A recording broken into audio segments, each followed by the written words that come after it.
یوم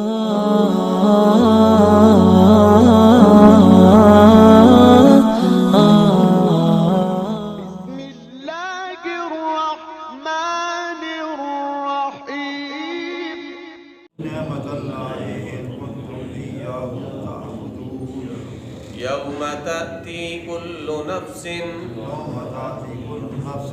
جس دن آئے گا ہر نفس، تجادل عن نفسها، وہ جھگڑا کرے گا اپنے نفس کی طرف سے، وتوفی کل نفس، اور ہر نفس کو پورا پورا دیا جائے گا، ما عملت، جو اس نے عمل کیا، وهم لا یظلمون، اور ان پر ظلم نہیں کیا جائے گا۔ وضرب اللہ مثلا قریہ، اور اللہ نے مثال بیان کی ہے ایک ایسی بستی کی، کانت آمنتاً، جو امن والی تھی، مطمئنتاً، اطمینان والی تھی، یأتیہا رزقہا، آتی تھی اس کی روزی، رغداً، کشادہ، من کل مکان، ہر طرف سے، فکفرت بانعم اللہ، تو اس نے ناشکری کی اللہ کی نعمتوں کے ساتھ، فَأَذَاقَهَا اللَّهُ لِبَاسَ الْجُوعِ وَالْخَوْفِ، تو چکھایا اللہ نے اس کو بھوک اور خوف کا لباس، بِمَا كَانُوا يَصْنَعُونَ، اس وجہ سے جو وہ کرتے تھے، وَلَقَدْ جَاءَهُمْ رَسُولٌ مِّنْهُمْ، اور البتہ تحقیق ان کے پاس آیا رسول انہی میں سے، فَكَذَّبُوهُ، انہوں نے اس کو جھٹلایا، فَأَخَذَهُمُ الْعَذَابُ، تو پکڑ لیا ان کو عذاب نے، وَهُمْ ظَالِمُونَ، اس حال میں کہ وہ ظلم کرنے والے تھے، فَكُلُوا، پس کھاؤ، مِمَّا رَزَقَكُمُ اللَّهُ، اس میں سے جو اللہ نے تمہیں روزی دی ہے، حلالا طیبا، حلال پاکیزہ، واشکروا نعمت اللہ، اور شکر ادا کرو اللہ کی نعمتوں کا، ان کنتم ایاہ تعبدون، اگر تم اسی کی عبادت کرتے ہو۔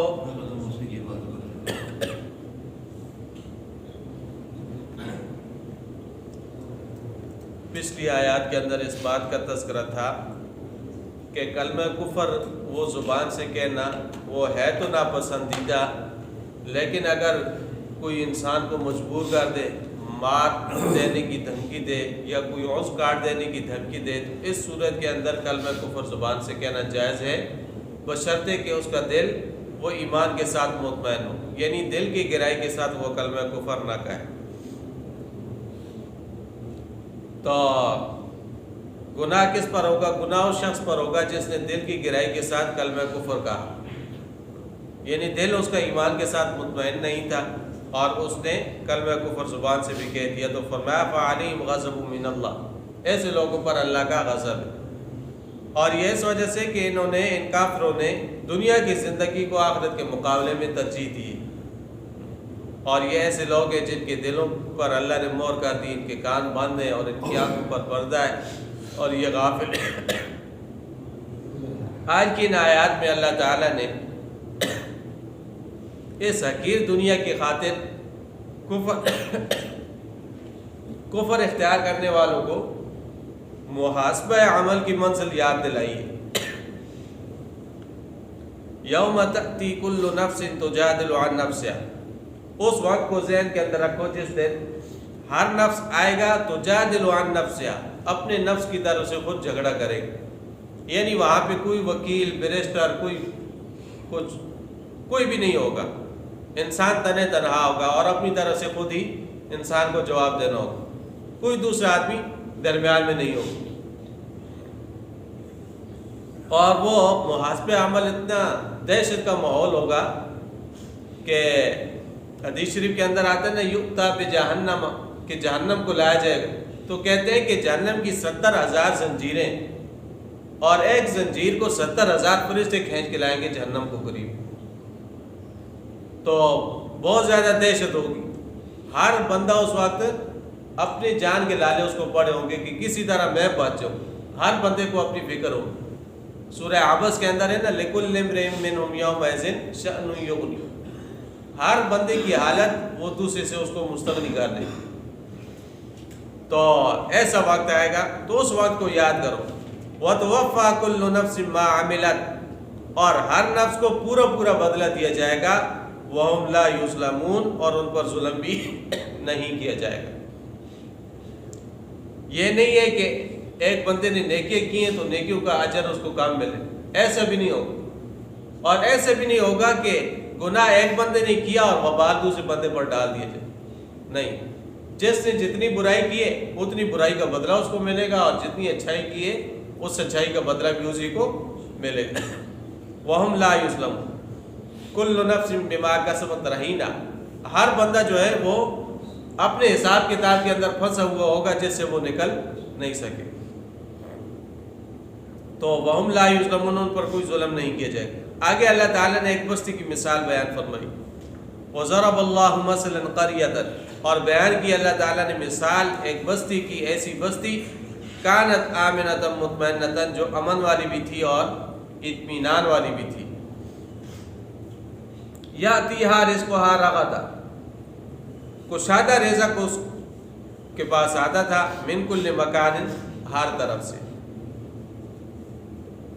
کانت آمنۃ مطمئنۃ، امن والی تھی. امن جو تھا نا، یہ فرمایا کہ مثلا قریۃ، اس قریہ سے مراد، اس بستی سے مراد، حضرت عبداللہ ابن عباس فرماتے ہیں کہ مکہ کی بستی ہے، اس لیے کہ یہ صورت مکی ہے. لیکن شاہ ولی اللہ محدث دہلوی رحمۃ اللہ علیہ فرماتے ہیں کہ یہ صرف مکہ کی بستی اس کے ساتھ خاص نہیں ہے. یہ مثال صرف مکہ کی بستی کے ساتھ خاص نہیں ہے، بلکہ جس بستی کے اندر بھی اس طرح کے حالات پیدا ہو جائیں تو یہ اسی کے ساتھ ہے. تو کانت آمنۃ، وہ امن والی تھی. وہاں پہ کسی انسان کو کسی چور ڈاکو کا کوئی خطرہ نہیں تھا. ہر بندہ وہ بے غم تھا، کسی کو کسی قسم کی کوئی فکر نہیں تھی. اتنی امن والی تھی.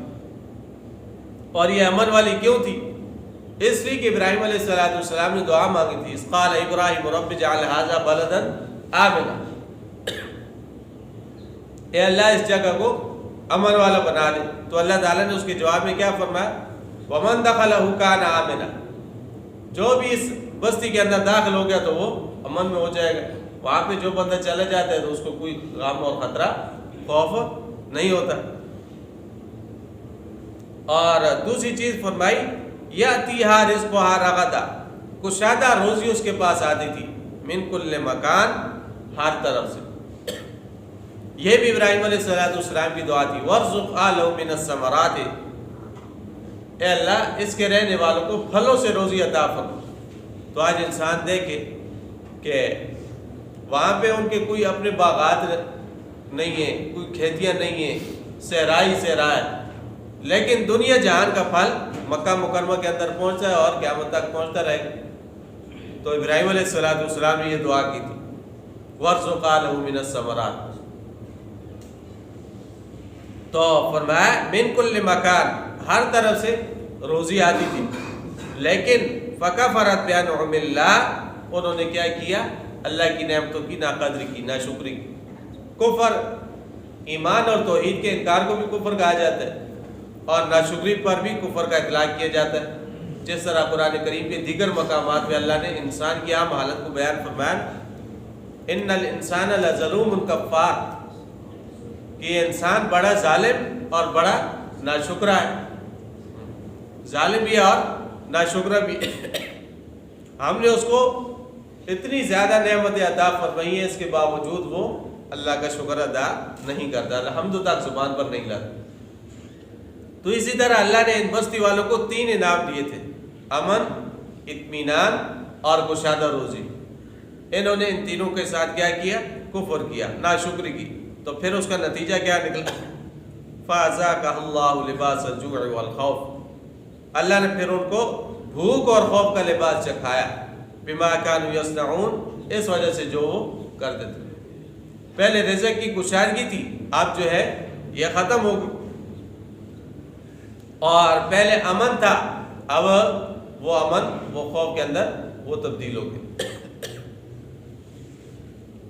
وَلَقَدْ جَاءَهُمْ رَسُولٌ مِّنْهُمْ، ایک اور بہت بڑی نعمت اللہ نے ان کو یاد دلائی ہے کہ البتہ تحقیق آیا ان کے پاس رسول انہی میں سے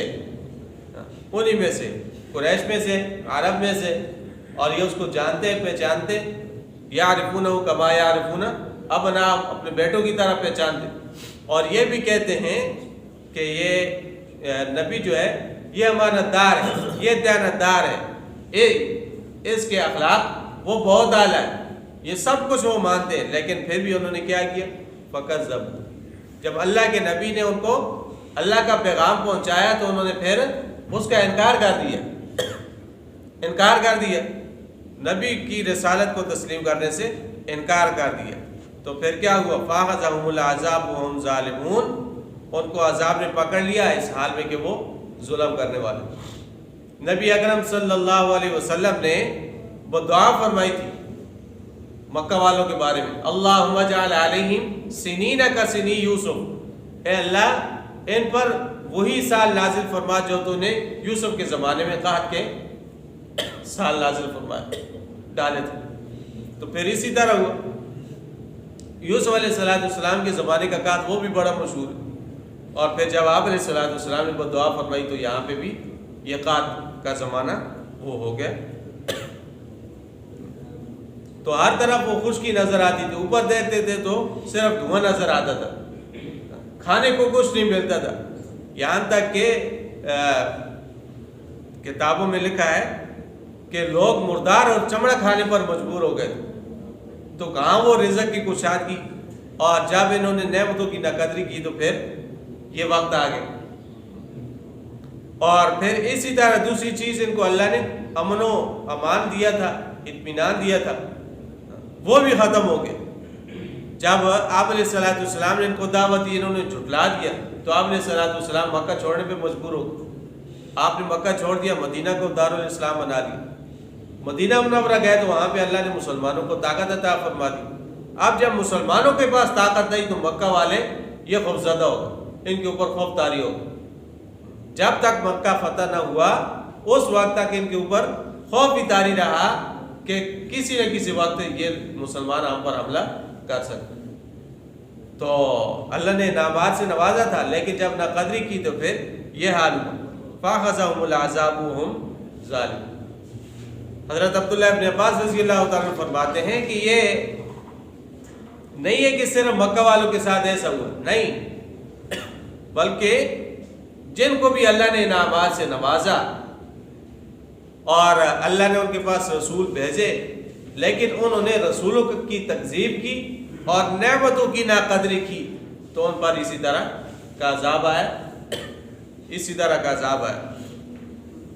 آگے ذکر آئے گا اہل سبا کا، ان کو اللہ نے عیش و عشرت کا سامان دیا تھا، بارشیں ہوتی تھی، پانی وہاں پہ وافر مقدار میں تھا، اور پھر ان کے باغات جو تھے وہ میلوں لمبے تھے، میل لمبے باغات ان کے تھے، لیکن جب انہوں نے تکذیب کی اور نعمتوں کی ناقدری کی تو اللہ نے بہت بڑا سیلاب بھیجا، وہ سیلاب آیا اور اس سیلاب نے باغات کو بھی ختم کر دیا، اور زمین کے اندر جو یہ رویدگی کا مادہ ہوتا ہے اللہ تعالیٰ نے یہی ختم کر دی، یہ طاقت ہی اللہ نے زمین سے سلب کر لی۔ تو پھر ایسا بھی ہوتا ہے تو فرمایا فَكَذَّبُوهُ فَأَخَذَهُمُ الْعَذَابُ وَهُمْ ظَالِمُونَ. یہ امن و امان جو ہے یہ انسانی زندگی کے لیے بہت ضروری ہے. اگر امن ہو تو کاروباری زندگی وہ سارے کے سارے وہ ٹھپ ہو جاتے. خوف کے ماحول کے اندر کاروبار نہیں ہو سکتے, تجارت نہیں ہو سکتی. ہاں امن کا ماحول ہو تو پھر وہاں پہ تاجر وہ خوش رہتا ہے, تجارت کرتا ہے. حضرت حذیفہ رضی اللہ تعالیٰ فرماتے ہیں کہ پہلے جب میں لوگوں کے ساتھ معاملات کرتا تھا نا بے خوف ہو کے کرتا تھا, مجھے کوئی خوف نہیں ہوتا تھا. لیکن جب زمانہ تبدیل ہو گیا, حالات تبدیل ہوئے, تو اب میں ہر ایک کے ساتھ معاملات کرتا ہی نہیں. بس کچھ خاص بندے ان کے ساتھ میں اپنے معاملات رکھتا ہوں, ان کے ساتھ کرتا. وجہ یہ ہے کہ امن کے زمانہ جب تھا اس وقت میں جب بھی کسی مسلمان کے ساتھ معاملہ کرتا تھا تو مجھے اطمینان حاصل ہوتا تھا کہ اگر اس نے مجھے نقصان پہنچانے کی کوشش کی یا دھوکہ دینے کی کوشش کی لَيُرَدَّنَّ إِلَيَّ دِينُ, تو میرا نقصان اس کا دین میری طرف واپس کر دے. یعنی اس مسلمان کا دین ہی اس بات کو برداشت نہیں کرے گا کہ میرا نقصان ہو جائے, مجھے وہ میرا نقصان وہ واپس ہو جائے گا. اور اگر میں نے کسی کافر, یہودی, مشرک, عیسائی ان کے ساتھ اگر میں نے کوئی معاہدہ کر لیا اور کوئی معاملہ کر لیا, اگر وہاں پہ مجھے کوئی نقصان پہنچا تو لَيُرَدَّنَّ إِلَيَّ سُلْطَانُهُ, میں بادشاہ کے سامنے, حاکم وقت کے سامنے وہ درخواست لے کے جاؤں گا, وہ میری درخواست پہ غور کرے گا اور میرا حق مجھے واپس دلا دے گا. تو اس وقت مجھے کوئی خوف نہیں ہوتا تھا, امن کا زمانہ تھا. تو اچھی حکمرانی اور اچھی سلطنت کا یہی خاص ہے کہ لوگوں کو جو بنیادی ضروریات ہیں یہ حاصل ہو. تعلیم ہے, صحت ہے, روٹی ہے, کپڑا ہے, مکان ہے, لباس ہے, یہ انسان کی 6 بنیادی ضروریات ہیں. آپ علیہ الصلوۃ والسلام نے فرمایا کہ یہ ہر ایک کو بغیر مسلک, بغیر مذہب, بغیر رنگ اور بغیر نسل کے ہر ایک کو حاصل ہونی چاہیے. لیکن آج ہم دیکھیں تو ایک طرف امیر سے امیر تر ہے اور دوسری طرف غریب آدمی جس کو 2 وقت کی روٹی بھی وہ نصیب نہیں. تو اچھے نظام کا خاصہ یہ ہے کہ وہ لوگوں کی ضروریات کا پھر خیال رکھتے ہیں. تو بہرحال فرمایا فَأَخَذَهُمُ الْعَذَابُ وَهُمْ ظَالِمُونَ, اللہ نے ان کو عذاب میں پکڑا اس حال میں کہ وہ ظلم کرنے والے. فَكُلُوا مِمَّا رَزَقَكُمُ اللَّهُ, کھاؤ اس میں سے جو اللہ نے تمہیں روزے دیے, حلالاً طیبا, حلال اور پاکیزہ. یہ اللہ نے نبیوں کو بھی حکم دیا, کلوا مما فی الارض حلالاً طیبا, پاکیزہ اور حلال چیزیں کھاؤ, نجس اور ناپاک چیزیں مت کھاؤ. ایک ظاہری نجاست ہے اور ایک باطنی نجاست. ظاہری نجاست تو یہ ہے کہ کھانا پڑا ہے, بدبودار ہو گیا, گل گیا, سڑ گیا, تو یہ ظاہری نجاست ہے. اور باطنی نجاست یہ ہے کہ ایک انسان وہ بکری کو ذبح کرتا ہے اور ذبح کرتے وقت اللہ کا نام بھی لیتا ہے, لیکن ہے وہ چوری کی, ہے وہ چوری کی. اب وہ جو ہے کیا ہے اس کے اندر, اب ظاہری طور پر کوئی عیب نہیں ہے, حلال چیز ہے, لیکن باطنی طور پر اس کے اندر نجاست آ گئی کہ یہ چوری کی. آگے اللہ نے بہت سارے احکامات دیے, چوری, ڈاکہ, سمگلنگ, لہو و لعب سے کمایا ہوا مال, فلمی صنعت سے کمایا ہوا مال, یہ ساری چیزیں جو یہ حرام کی کمائی ہے. تصویریں کھینچ کر کمائی کرنا, تو یہ ساری چیزیں. تو فرمایا کہ حلال بھی ہو اور پاکیزہ بھی ہو, ایسی چیزیں کھاؤ. وَاشْكُرُوا نِعْمَتَ اللَّهِ, اللہ کی نعمتوں کی شکر گزاری کرو, اللہ کا شکر ادا کرو. اور نعمتوں کا شکر کیا ہے کہ انسان حلال اور جائز طریقے سے نعمتوں کو حاصل کرے اور حلال اور جائز طریقوں کے اوپر ان کو لگائے. یہ نہیں ہے کہ اس نے جائز اور حلال طریقے سے کما لیا لیکن ناجائز اور حرام جگہ پہ اس نے لگا دی, تو یہ اللہ کی نعمت کی ناقدری ہے. ان کنتم ایاہ تعبدون, اگر تم خالص اللہ ہی کی عبادت کرنے والے ہو. اللہ جل شانہ ہمیں شریعت کا علم اور اس کے مطابق عمل. وَلَقَدْ يَسَّرْنَا الْقُرْآنَ لِلذِّكْرِ فَهَلْ مِن مُّدَّكِرٍ